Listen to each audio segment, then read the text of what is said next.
নমস্কার, আমাদের কৃষ্ণা টক্স বাংলা চ্যানেলে আপনাদের স্বাগতম। আজকের ভাবনা, কার কাছে আত্মসমর্পণ করা উচিত?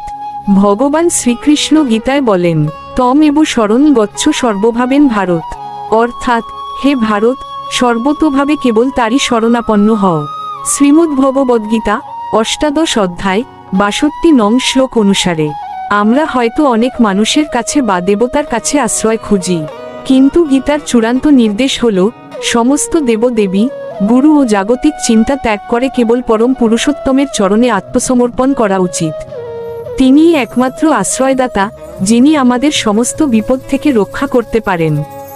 আপনার জীবনের সবচেয়ে বড় আশ্রয় কি, তা কমেন্টে আমাদের জানাতে পারেন। প্রতিদিন রাত ৮টায় কৃষ্ণা টক্স বাংলা চ্যানেলের ধর্মীয় আলোচনা শুনতে ভুলবেন না। চ্যানেলটিকে লাইক ও সাবস্ক্রাইব করে আমাদের পাশে থাকুন। হরে কৃষ্ণ।